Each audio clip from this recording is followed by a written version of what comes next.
Dalam situasi kompetisi yang semakin ganas, apa strategi Anda? Apakah Anda bertahan atau Anda menyerang? Dan mana di antara dua itu yang lebih baik? Dan apa kata riset? Yuk kita lihat.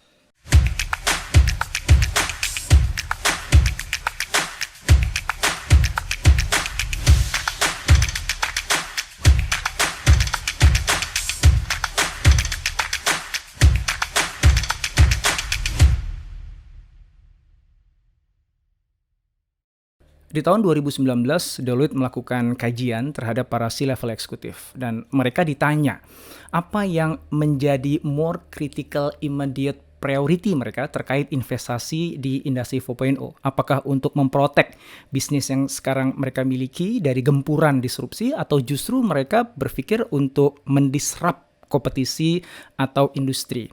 Ternyata 2/3 menjawab protection dan hanya 1/3 menjawab disruption.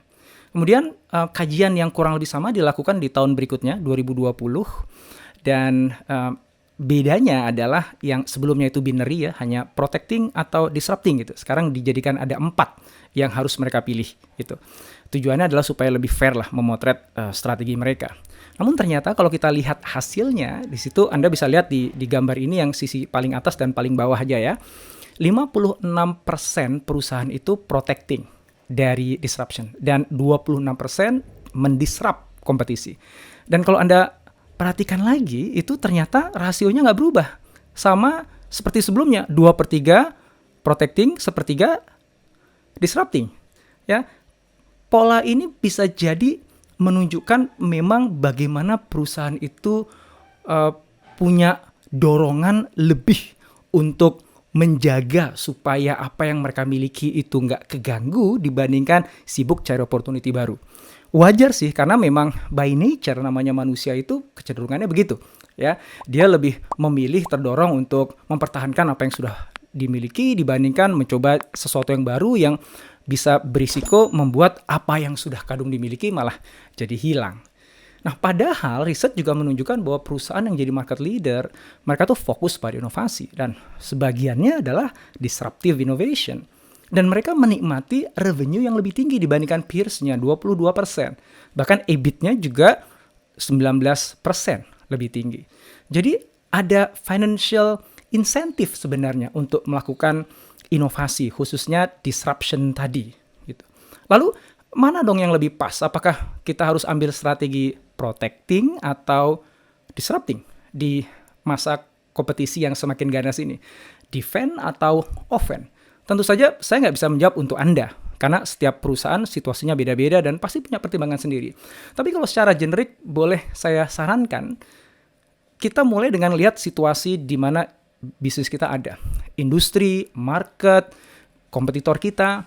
Kalau segala sesuatunya itu kita lebih bisa predik dan market juga lebih stabil, demand juga stabil, mungkin kita ambil strategi defend atau protecting menjadi nggak terlalu masalah. Ya, kita bisa bertumbuh sembari kita juga jagain market ini supaya nggak diambil oleh yang lain ya. Tumbuh terus pelan-pelan dengan semua kepastiannya.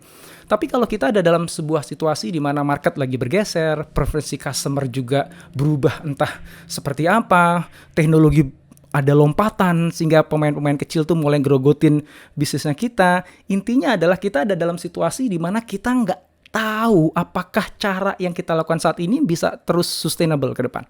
Apakah produk atau layanan kita miliki bisa tetap terus relevan dengan perubahan preferences dari customer saat ini dan masa akan datang. Nah, ketika kita nggak yakin itu, ketika situasi nggak pasti tadi, nggak menentu tadi, mungkin kalau protecting menjadi nggak terlalu oke ya. Kenapa? Karena kita memprotek sesuatu yang belum tentu bisa sustainable gitu. Belum tentu nanti diminati lagi.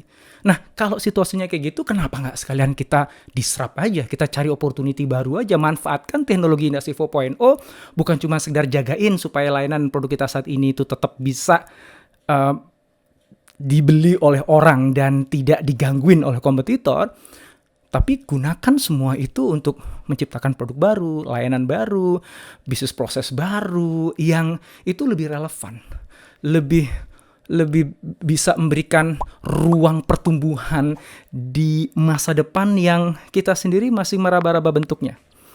Ya, tapi sekali lagi, semuanya kembali lagi pada Anda. Anda adalah decision maker-nya. Yang pasti, apapun yang kita putuskan hari ini, kita akan dapatkan hasilnya di masa yang akan datang. Semoga kita semua akan jadi pemenang nantinya. Insya Allah.